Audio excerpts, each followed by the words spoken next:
Elhamdülillah, elhamdülillah, elhamdülillahillezî hedâna lihâzâ. Çok defa imtihana tabi tutulacaksınız. Resul-i Ekrem sallallahu aleyhi ve sellem bir nur, bir hidayetle gelmiştir. Allah o sadık, masduk olan peygamberin arkasında bizleri de sadık ve masduk olarak haşr ve neşr eylesin. Hatıralara hürmet etmek, bu imandandır diyor Allah Resulü sallallahu aleyhi ve sellem. Maddi, manevi muvaffak olma bir kısım mahrumiyetlere katlanmaya bağlıdır. Allah-u Teala ve Tekaddes Hazretleri o Nebiler Nebisini tanımaya bizi muvaffak kılsın. Sen şahit ol Allah'ım, ben peygamberlik vazifesini yaptım diyordu.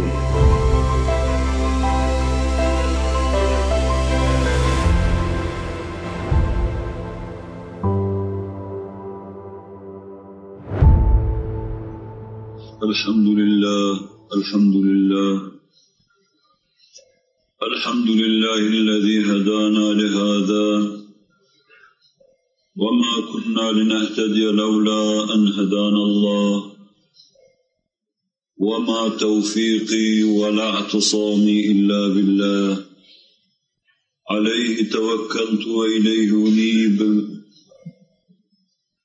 أشهد أن لا إله إلا الله وحده لا شريك له ولا نظير له ولا مثال له الذي لا أحصي ثناء عليه كما أثنى على نفسه عز جاره وجل ثناؤه ولا يهزم جنده ولا يخلف وعده ولا إله غيره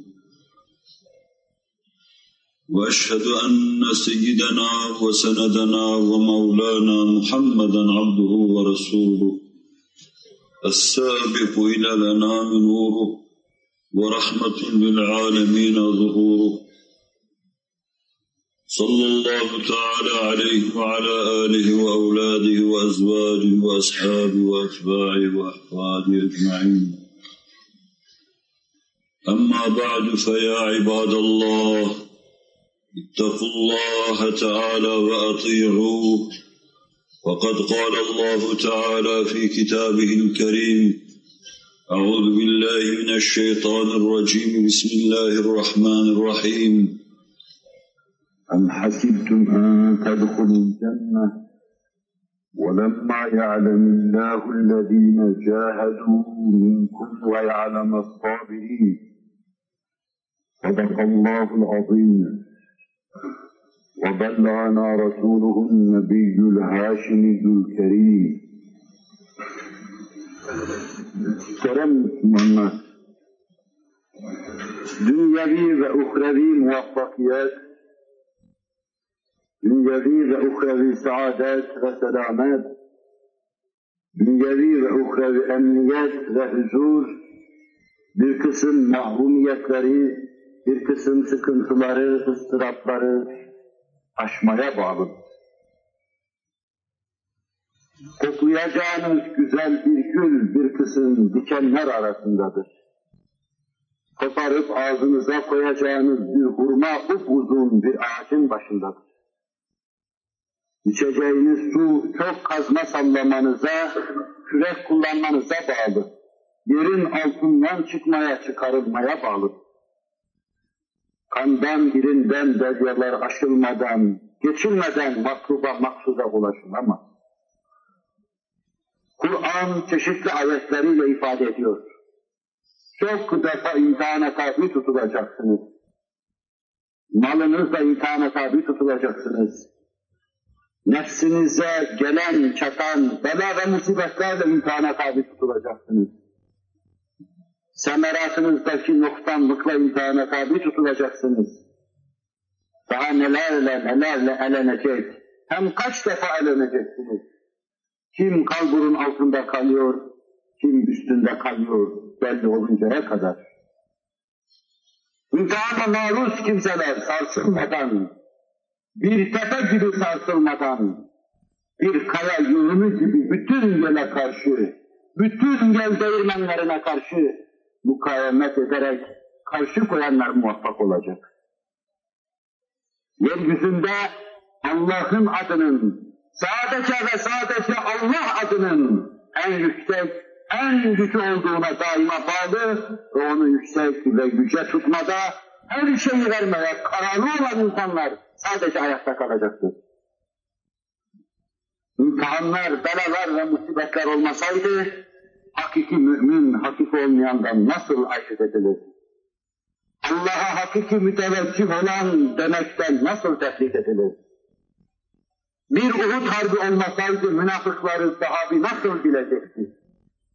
Bir sert kayaya çarpma, orada oğul, ana, baba her şeyi verme ve kalan mevcudiyetiyle kütükte doğranan et gibi doğranma gibi ağır imtihan olmasaydı hakiki sahabiyle demek nasıl belli olacaktı? Yazın sıcağı, meyvelerin taraveti, üzerlerine aldıkları vazifenin ağırlığı olmasaydı Tebuk'ta hakiki müminle münafık, Mescid-i Zirar'ı yapanla Mescid-i Nebevi yapan nasıl tefrik edilecekti? Ve her asırda Hz. Adem'den bu asra kadar, bundan sonra kıyamet kazığından kopacağı asra kadar bela ve musibet hakiki müminin başında değirmenin taşı gibi dönüp duracak. Ta hakiki müminle münafık birbirinden ayrılsın. O devirde kafirleri Allah Müslümanlara musallat ediyordu. O devirde müminin karşısına kılıçla kalkanla çıkılıyordu. Devirler değiştikçe müminin karşısına çıkma şekli stili de değişecektir. Efkarı anlayı bulandıracaktır. Hiç yoktan fırtınalar koparacaktır. 3-5 tane Kur'an kursu talebesi Türkiye'de düzeni değiştiriyormuş havasını verecektir. Binlerce insan şeklinde gösterilecektir. Ve 3-5 tane talebe bir güvenlik mahkemesi karşısında hakimlerin tebessümü altında sizin yahu siz miydiniz diyecekler. Takipsizlik kararı vereceklerdir. Binlerce yalanıyla, binlerce iftirasıyla müminin kuvve-i maneviyetini satmaya çalışacaktır. Çünkü müminler bütün direklikleriyle, bütün bu yıkıcı faaliyetlere karşı nasıl koymuş, nasıl dehrin hadiselerini yenmiş, nasıl her şeyin üstüne çıkmışlarsa, bugünün genç, Allah'ın tevesi, Resulullah'tan başka bir şey düşünmeyen nesli de aynı şeyi yapacaktır. Yalanlar tesir etmeyecektir. Yalancının bütün düzeni ve dolabı semeresiz kalacaktır. Allah'ın tevfik ve inayeti her devirde olduğu gibi bu devirde de üste çıkacaktır. Müslüman imanın kendisine kazandırdığı bütün celazeti ihtişamla, nüans farklarını bir tarafa bırakarak kafirin karşısında Hz. Muaviye ve Hz. Ali ayrılığı içinde bulunsa dahi kafirlerin karşısında taşidat yapacak, onların gündüzünü geceye çevirecektir. Allah'ın tevfik ve inayetiyle. Ama bu onların menfi tutumları, yalanları ve aldatmaları şeklinde olmayacaktır. Müminin vakarına yakışır şekilde güzeli anlatmak, hak ve hakikate tercüman olmak, Kur'an'ı dile getirmek, esrar-ı Kur'an'ı neşretmek, onlar onu suçlaysalar bile Kur'an'ın tefsirlerini daha sık, daha canlı, daha dinamik okumak suretiyle, neşretmek suretiyle mümin bir Bedir mücadelesi verecektir. Bir Uhud mücadelesi verecektir. Bu mücadelede müminin elinde kılıç yoktur, kalkan yoktur. Ama Kur'an'ın elmas kılıcı vardır. İnnehum yekidûne keyden ve akîdû keyda femehhilül kâfirîne emhilhum ruveyda. Habibim, onlar sana tuzaklar çeviriyorlar. Ben de onların tuzaklarına mukabele ediyorum. Bakalım kimin tuzağı galebe çalacak? Allah mı galip olacak, kafir mi galip olacak? Biz Allah'ın galebesine inanıyoruz. ذَٰلِكْ بِأَنَّ اللّٰهَ مَوْلَى الَّذ۪ينَ آمَنُوا وَأَنَّ الْكَافِر۪ينَ لَا مَوْلَى لَهُمْ. Bu şundan dolayıdır Kur'an diyor. Allah müminlerin yarı, yardımcısı ve Mevlasıdır. Kafirin Mevlası değildir Allah. Evet, netice ve akibetül muttakin sırrınca müminleri güldürecek şekilde olacaktır. Mümin zirekliği, mümin cesareti, mümin metaneti bırakmasın. Mümin sarsılmasın. Allah'ın tevfik ve inayetiyle yüzümüzü kızartacak, menfi olarak yaptığımız bir şey yok ki bırakıp dönelim. Allah'ı anlatıyoruz, Resulullah'ı anlatıyoruz. Ela inne ahsenel kelam ve abdannıza. Kelamullahil melikil azizül allam.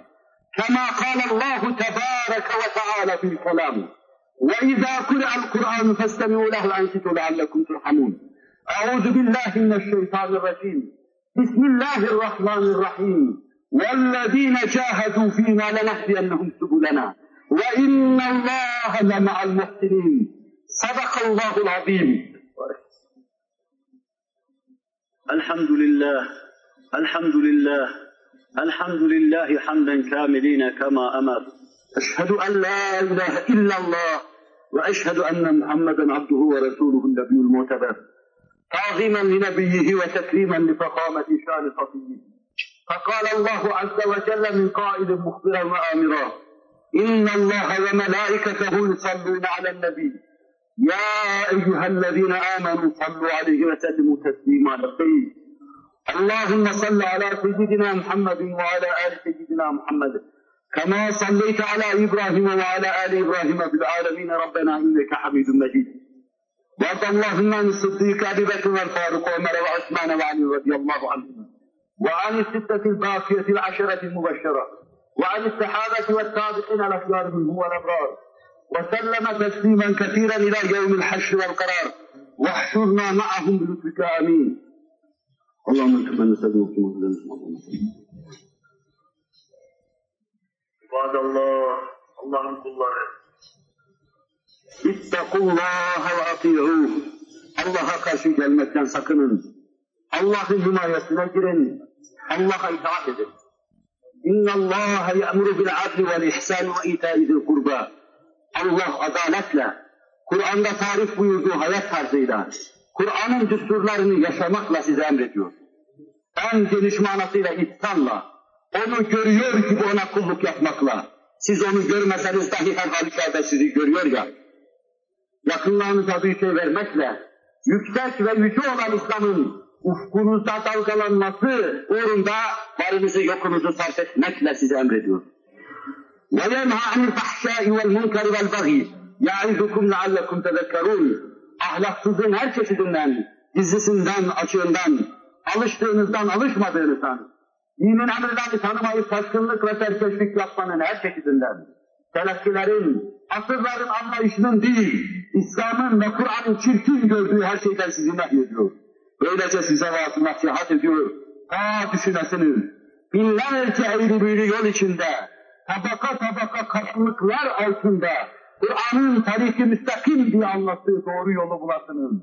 Emni eman içinde sahili selamete çıka, Resulullah'la kucak kucağa gelesiniz. Akimiz-salâ, inne-s-salâte tenhâ en-fahşâti vel-münker, ve le-zikrullâhi ekber, vallâhu ya'lemu ve tesnehûn. Sadakallâhu l-azîm.